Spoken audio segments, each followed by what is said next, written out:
Hello and welcome to this video. On this video I'm going to be ranking the albums by the British heavy rock band, heavy metal band Spinal Tap.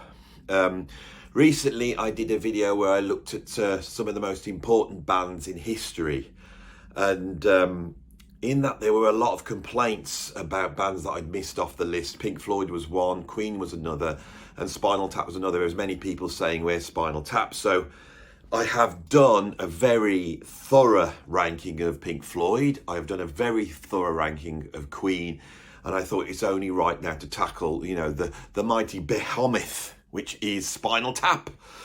Now, of course, Spinal Tap, after a very illustrious career in the 1970s, gained a sort of notoriety when Martin DeBerge made I suppose, a rockumentary about them in 1982, which didn't paint them in such a great light. And of course, after that, their sort of their artistic achievements of the 1970s were sort of doubted. A new wave of sort of feminism came in, political correctness, and so those albums were seen as maybe being a bit of their time. And of course, those albums have now been deleted, and they're very, very hard to get hold of. So this is what's put me off doing this video, is the fact that I've had to track down some very, very rare albums. Of course, they did come back in 1992 with their comeback album Break Like the Wind, which was a mighty return for them. And I feel, as great as album it is now the only thing in print that represents this incredible band. Now, there's news out there that they have actually, Martin DeBerge has returned and he's making a new rockumentary about Spinal Tap, which we await, with bated breath. Hopefully he won't take such an irrelevant look as he did back in 1982, because I felt that documentary seems to focus on a lot of the silliness and doesn't really identify the genius of this band that makes them one of the most influential bands in rock history, without a doubt. And what I want to try and do on this video is I'm not going to rank the albums, I'm just going to go through the albums in order, because I think there's not enough people out here that's heard these albums now. As some of us older guys, of course, we've got like Nerve Damage, hidden away on vinyl somewhere. But it's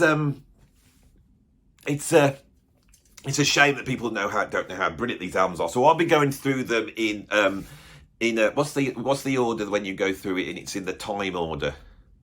There's a word for that, isn't there? What is that word? But anyway, whatever that word is the order in which I'm going to be going through. Not in ranking order, but in oh God, what is it? Chronological. I just suddenly pictured Spinal Tap in my head, and the image of Kronos, the great pagan god of time, pops in from out of nowhere. And then I realised Kronos being the god of time, in the Roman, it would have been Saturn, I think. That made me realise chronological. And this is the brilliance of Spinal Tap that gets forgotten, is their ability to weave into their incredible mix a sort of, sometimes you would have sort of pagan, like with tracks like Stonehenge, one of the most famous tracks, this pagan influence coming in. Sometimes they draw on the sexual energy that's out there in the world. They were a very incredible band of being able to focus a sort of magnetic sexual energy and put those two, the pagan and the sexual, and then also the desire to party. You find these three things, which is a sort of, Dionysian approach, I suppose. And so there's a lot of esoteric knowledge that goes back to ancient times that can be found with Spinal Tap. And I think this gets forgotten.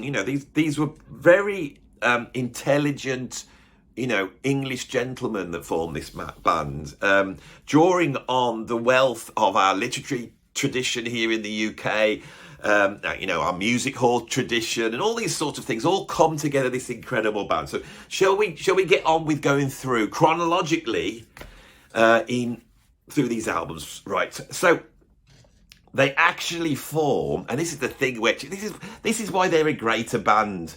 This is why they're a greater band than Led Zeppelin or Black Sabbath or Deep Purple or Manowar. All these bands they're greater because they were there before. Formed in 1963, coming out of the skiffle craze. So there's so many youngsters in the UK in the 1950s that grew up under the thrall of Lonnie Donegan. You can think of Paul McCartney, John Lennon, Jimmy Page, Jeff Beck. All these people are listening to skiffle. And Spinal Tap, are no different. And in 1963, they get their act together, I think inspired by what the Beatles were doing, and they form a band called the Thamesmen in the early 60s. Eventually, as the world starts to change, the 60s sees culture moving from this sort of black and white, quite depressing view of the world, and then suddenly burgeoning out into the psychedelic colour of the 1960s. And with that, the Thamesmen decided to change their name. And they changed their name to Spinal Tap, which of course is a medical procedure where you insert a needle into the base of the spine, and then you're able to draw back the brain fluids. And I think that desire to want to sort of take the brain fluids and draw them away from the interior, the drainage of fluids, the giving and receiving of fluids, I think is very important in the sort of worldview that Spinal Tap have. So suddenly they're now Spinal Tap. And they start off, under the thrall of this sort of psychedelia. I'm sure that, they're smoking joints, then they're taking acid, and they get this big explosion out into the psychedelic world. And we see their first album coming out in 1967, which is called Spinal Tap Sings Listen to the Flower People. Of course, they had a huge UK-wide hit with Listens to the Flower People. And a lot of people will say they just jumped on the psychedelic bandwagon. But in 1967, of course, which is the same year that Sgt. Pepper came out and Saucer Full of Secrets, you could see that they were not just parallel, but probably ahead of the game. And I believe that it was actually their work on this track, Listen to the Flower People, that inspired Pink Floyd, Jimi Hendrix, and especially the Beatles to do Sgt. Pepper in 1967. This was a huge hit. And so in 1968, it was repackaged as We Are All the Flower People. And then in 69, it was released again as The Incredible Flight of Icarus P. Anybody, which sees them verging towards progressive rock. There's always been a strong progressive rock influence in Spinal Tap's work, which I find absolutely fascinating. And although they eschewed this in later years, when they did return with Stonehenge, we find possibly the greatest progressive rock track of all time. Which we can see other bands taking influence from, and we'll get there when we get there, but that's ahead on this journey, isn't it? Shall we get back to where we are back in 1969? There's a couple of singles that came out in 69, Breakfast of Evil and Silent But Deadly. Both of those remind me of a time I spent in my younger days in a bed and breakfast in Blackpool after quite a heavy night out the night before.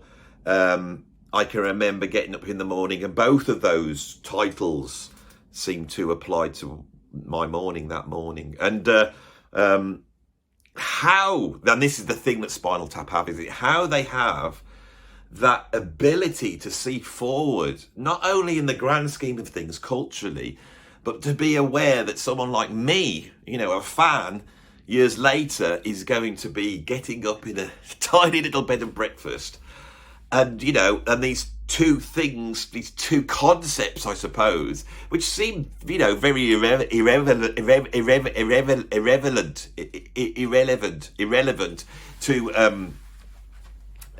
irrelevant, when you first see them, but to put them together, Breakfast of Evil, followed by Silent But Deadly. It evokes something, but of course, Spinal Tap are not in full gear yet. And in the 1970s, they make a change and they decide to get heavy. Now, if they hadn't have done this, of course, where would Led Zeppelin, Black Sabbath, Deep Purple have been? As soon as they go heavy, we start to see all the other bands. I mean, Deep Purple's been there doing the same sort of psychedelic nonsense, and then in 1970 they released Deep Purple in rock. We see Uriah Heep coming out with very, very humble, very heavy, and of course Spinal Tap are there, if not ahead of the game, with 1970's incredible Brain Hammer, with the worldwide hits on their Big Bottom, and Big Bottom really secures their place in the pantheon of rock, I think. So much so that Big Bottom has been. Other bands are trying to emulate this record.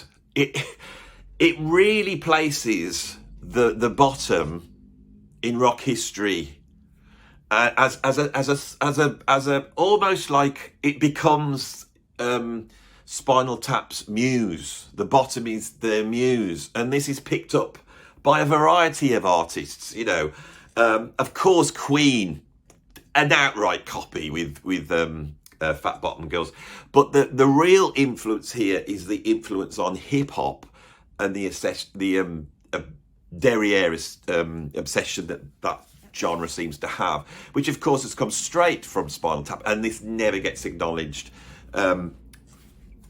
by the world of hip hop, you know. And I would say that there's a strong argument that that Spinal Tap invented hip hop in a way, with that sort of almost spoken delivery, you know, as David St. Hubbins, you know, delivers that sort of, you know, that lyric, that ode to the mighty lower regions. More recently, wasn't there a young lady called Megan Trainor that did a tune called "It's All About the Bass"? Very similar, I must say. The other classic track on this album, of course, is "Swallow My Love." It was released on Megaphone Records in 1970. Of course, I haven't mentioned, you know, that Spinal Tap is really three members. David St. Hubbins on vocals and guitar, Derek Smalls on bass, and Nigel Tufnell, you know, the virtuoso Nigel Tufnell on lead guitar. And then they've had a rotating drum chair. You know, the drum chair is so many drummers have attempted to beat the curse of Spinal Tap, but none have ever been able to do it. It's quite fascinating. And here is another thing, you see. I have been told on good authority that J.K. Rowling, the famous British author and transphobe, is a huge fan of Spinal Tap. You would have never thought it, would you? And she came up with the idea for Harry Potter from all the sort of pagan, you know, influences, you know, the wizardy influences that we have in Spinal Tap. And she, looking at Spinal Tap, thought, well, these guys, they almost look like grand wizards, don't they? Derek Smalls taking the sort of inspiration for Dumbledore. It's absolutely fascinating, this. And the original idea for Harry Potter came from this. If you had a wizarding school, imagine you've got a group of wizards, they're running a school, but every term one gets replaced because something terrible happens to them. And of course, that's always the teacher in the dark arts, isn't it? You know, that's the gig you don't want to get at what was the castle called? What the hell's the castle called in Harry Potter? Hogwarts. You know, that's the job you don't want to get. And apparently J.K. Rowling took that, and you don't believe me, go and Google it now. It is true that J.K. Rowling took the inspiration for the lecture in the dark arts, or whatever it was called, from the drum chair from Spinal Tap. You think that's not true, don't you? Go and Google it. You think all this is rubbish, don't you? You think I'm making all this up, don't you? No. This is the terrible injustice done by that awful documentary in 1982. That the real genius of this band has been obscured. When this album came out, Entertainment Weekly said the band hits its lumbering stride, moving from a lean, mean aplomb of a brontosaurus in fighting trim. This includes the anthemic tribute Big Bottom, which brilliantly foreshadows Queen's lesser ode to the bum cheek, fat bottom girl. See, even then, Entertainment Weekly back in 1970 knew that Queen were going to do that. So,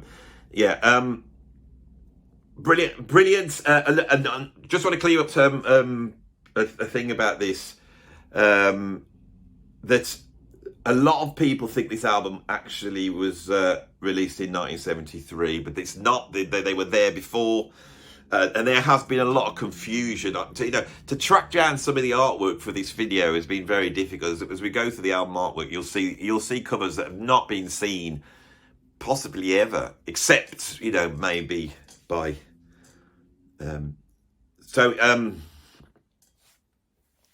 What we doing? So in 1971, they come out with Nerve Damage. Now, I feel like here they're on, they're really resting on their laurels with these next two albums. So 71 seems Nerve Damage. My favourite track on that album is possibly Nerve Damage. We see them exploring sort of these more medical issues. And this spawns this. If you watch them live, if you go back and watch any of their live videos, their keyboardist, I can't remember his name, he will often appear dressed as a sort of doctor, and it comes back from this period where the band got very interested in anatomy. Once they got out on tour, they found that they had a strong of just explored inside people. This was something that they found very interesting. This is followed up by Blood to Let in 1972, a very rare album to get hold of. I've only ever heard it once. I do not own a copy. I can remember on my travels in the 1980s visiting an old church in South Wales where they profess to own the Holy Grail, the chalice that held Jesus Christ's blood. And I was taken down by a secret order to see the Holy Grail, which of course has been rumoured to have been deposited in England, blessing England as it did, and they're personified in William Blake's Jerusalem. And did those feet in ancient times walk upon England's green things? So I was taken down under secrecy, blindfolded, and taken to a small abbey, I believe it was, in South Wales, where I was shown the Holy Chalice, and I was also allowed to be played one of the few copies of Blood to Let. Now, whether this album, because I got to be honest, I didn't really take much of it in at the time, but whether it is referencing the Holy Blood of Christ, I do not know. But it could well be the fact that these two treasures, English treasures, were kept together secret. And I assume they're still there to this day, if anyone knows anything about them. But I think an order of monks was assigned to protect these precious gifts, and I didn't want to pursue any more than that, because they have been known to sort of do people in that go looking for it. So yeah, Blood to Let, see if you can get hold of a copy, but it's pretty hard. In 1974, they come out with Intravenous de Milo, and this is another huge record at the time, and it contains the hit record Tonight I'm Going to Rock You Tonight. And of course, here again we have another ode to sort of erotic energy.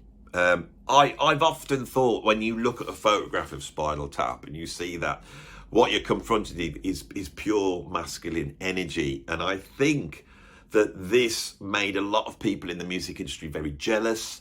And I think this is why Marty DeBerge, not being a man possessed of that sort of sexual magnetism, decided to do such a hatchet job on the band.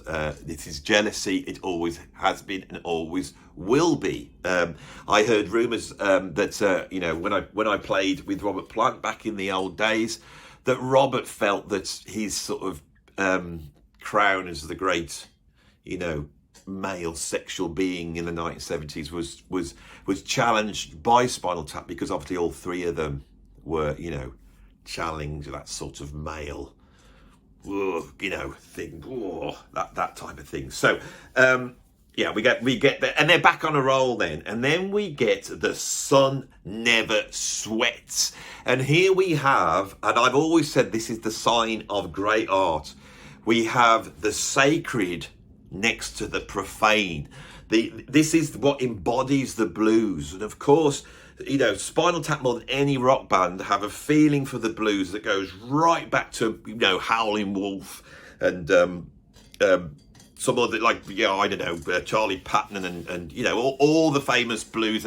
They go right back to that, you know, Robert Cray and Walter Trout, Eric Sardines, and mainly blues artists with a fishy sort of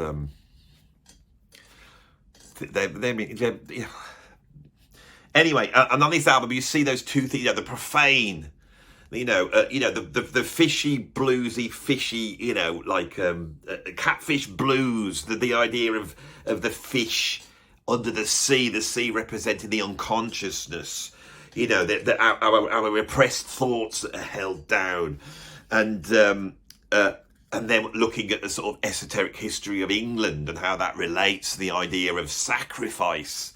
You know, this band sacrificed so much to give us these you know, works of art. And on here we have, bookending this album, the incredible Stonehenge, and of course a masterpiece, Nice and Stinky. And Nice and Stinky, of course, that's where this fishy sort of aroma, you know, that's where that comes in at this point. It's incredible how they can personify things that are so elated, so upward looking, and also so describe something which you would associate with the lower. There's an obsession with the lower regions with Spinal Tap, which I find fascinating, and the poetry of that title, Nice and Stinky. I mean, it says it all, doesn't it? Stonehenge, of course, is possibly the greatest progressive rock band of all time. I heard that you know, around about this time, because when did this come out? This is 1975, wasn't it? You know, the next year, 76, we have punk come out in the UK, and prog's dead, it's gone. And I know a lot of the prog artists, they were quite happy for you know, the music critics to blame punk, but of course it wasn't punk's fault. I have it on good authority that you know, ELP, Yes, and Genesis had they convened in 1975 after the release of this album, and they agreed that Stonehenge was the greatest progressive rock tune of all time, and that they should give up and become crap, and that is what they did at that point. I think Queen attended, and Queen did not agree at all, and there was a brave attempt with Bohemian Rhapsody, but of course it doesn't hold a candle to Stonehenge, does it? Not a candle. Right, so moving on, we get in 1976, we get Bent for the Rent. Now, this is a very interesting album, because that sort of male sexual energy with Spinal Tap, we feel, doesn't necessarily always need to be directed at the feminine. You know, their feminine side, they're also able to embrace, and I feel on this album that's where we start to get that sort of embracing of all everybody in a way. They literally are embracing everybody on this album, and we see them exploring another side of them, which is very interesting. There's the, you know, a great tune, Heavy Duty. But I really feel that they personify the feminine within rock music. They personify that other side on the track Bent for the Rent, which is a modern classic and has become an anthem of gay culture now. Maybe. So I think with this exploration into you know, this sort of more camp culture, you could call it, they then start to explore a new type of music. They start to bass drum on the one, and they get this sort of dance thing going. And this is where Spinal Tap really lay the groundworks for the disco movement, which we see in 1976 straight away with the album Tap Dancing. And I have it on good authority that Kiss are always very jealous of Spinal Tap. Kiss were like the sort of the little brothers of Spinal Tap, the American brothers that didn't quite know how to do it, and they never quite got it right. And after hearing this album, they decided to foray into disco, which yielded the hit "I Was Made for Loving You, Baby," which lyrically is basically a blueprint of what Spinal Tap was doing before. Now, I would like to say that, this foray into disco that Kiss did, ruined their sound, but they were crap already. This is the big thing about Kiss, is that they were always crap, unlike Spinal Tap, who weren't.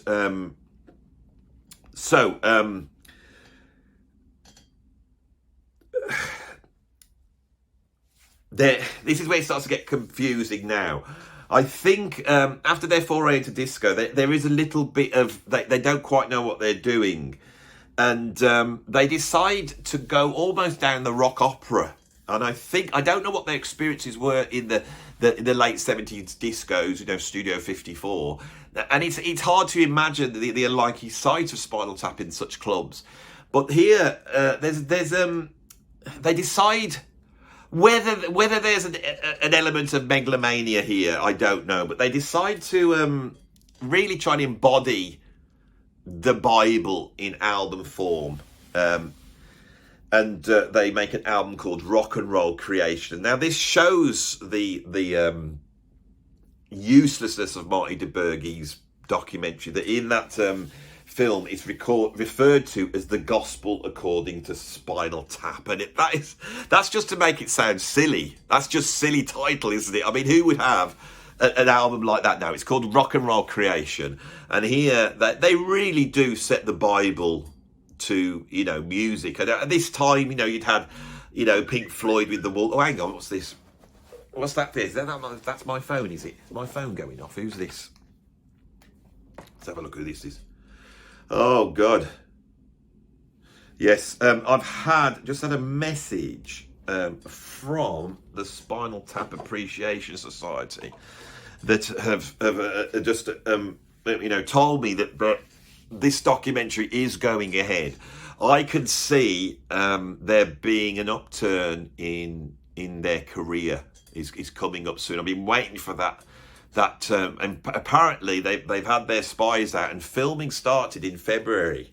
I'm filming this in April 2024, so God knows what they're doing. But if we get to see Tap back on stage, this could pull the music industry out of the sort of morass that it is in at the moment. This is what the world needs. It's so exciting.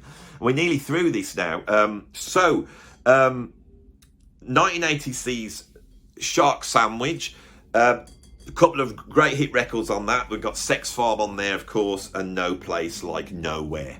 The wisdom that this almost sort of Zenism, this Dadaism that would come in to their lyrics, and so many people without the sort of intellectual ability to understand the band will think that it's just bad lyric writing.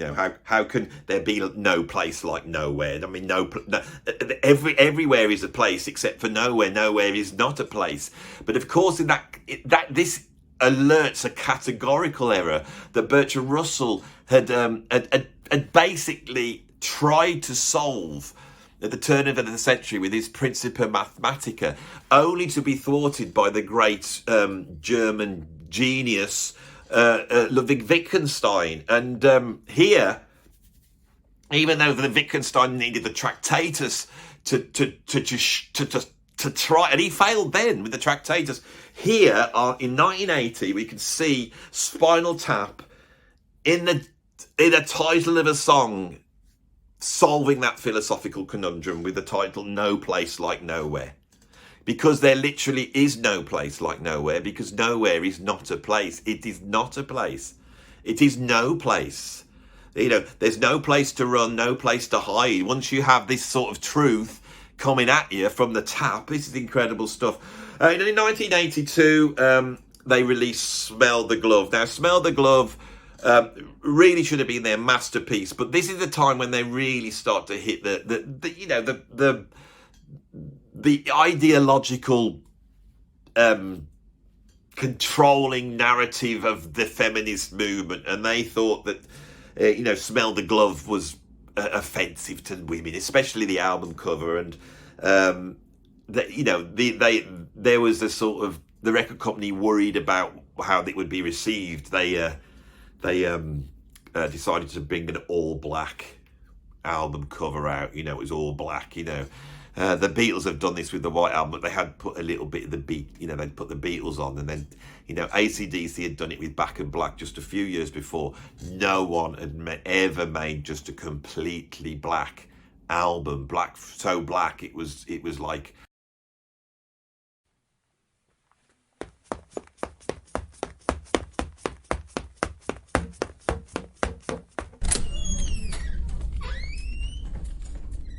Like death, basically. And the fun and frolics that this album should have represented with the original cover. As you can see, I'm putting the original cover up here. I think people didn't understand it, and this is where it's a plot. It's a plot of the music industry that wanted to push disco and wanted to push like Michael Jackson and hip hop and all that type of stuff, because people don't play on those records. They didn't like handing over the vast amounts of money that Spinal Tap were doing to them, because Spinal Tap would have spent that money on more creative work. They always took the money and put it back into their incredible stage shows. And this, I think, worried the controlling parts of the music industry.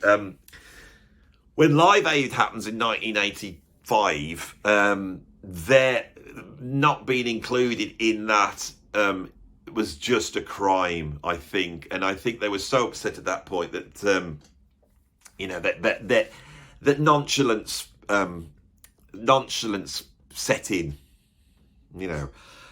but despite the evil outcomings of that awful, I'm not even going to say what the title of it, that documentary, they did return to form with Break Like the Wind in 1992, which I think is a great album, but suffers a little bit from a sort of knowing nod to, they were almost like trying to cash in on the documentary, just so much so that there's many people out there that think that Spinal Tap is a fake band with fake musicians. Now, you're thinking of Milli Vanilli. That's the fake band, not Spinal Tap. People think that documentary was made up, right? And that I think this has been exacerbated by the fact that Spinal Tap decided to make Break Like the Wind. They were almost like cashing in on the sort of notoriety that they had gathered from This Is Spinal Tap. Oh, I said it. Anyway, we're pretty much through that. They're an incredible band. Difficult to get hold of the albums. I would say it's best not to go looking for these albums if I were you.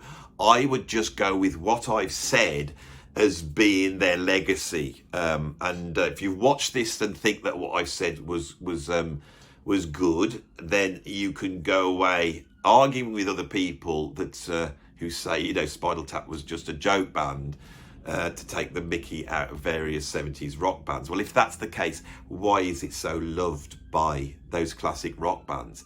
To the point where in 1991, Metallica brought out their Black Album as tribute to Spinal Tap, right?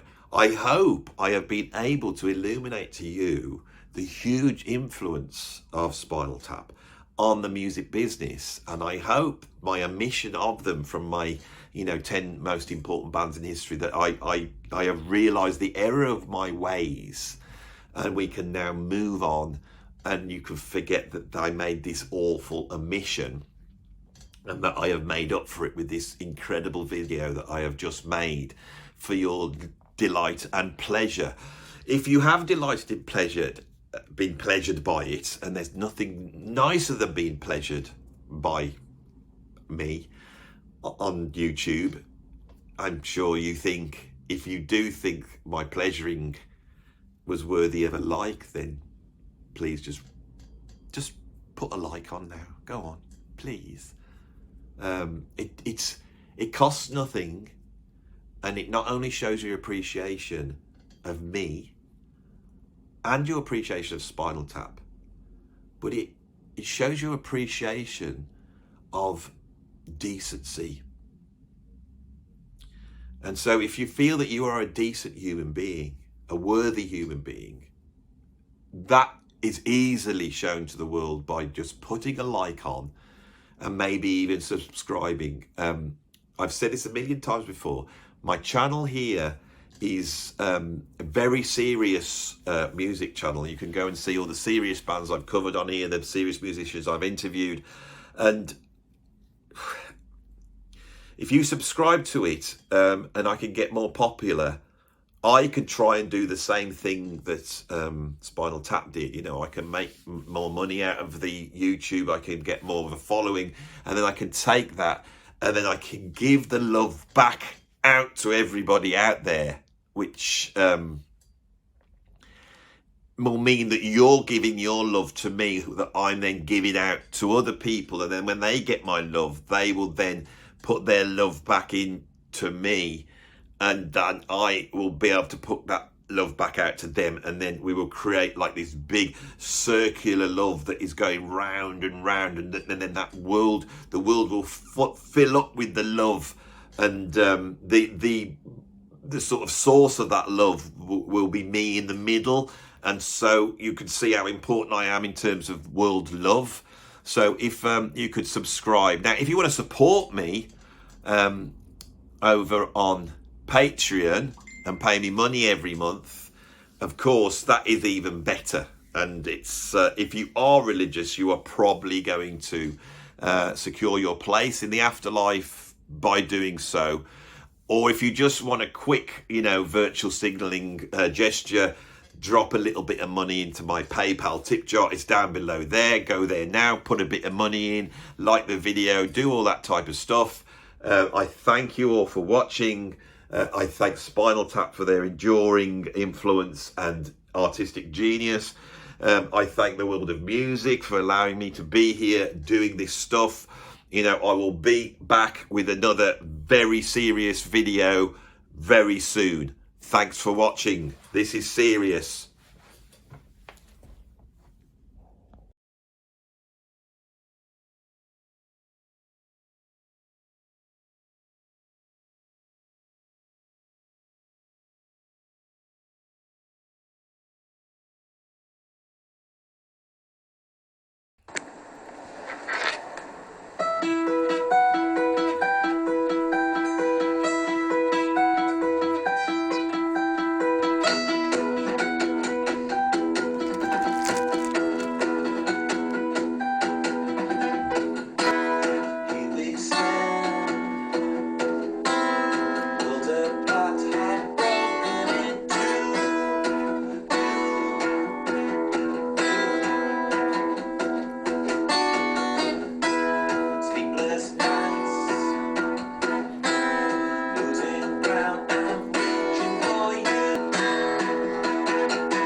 Switch to Chrome to protect yourself from malware. Less worrying, more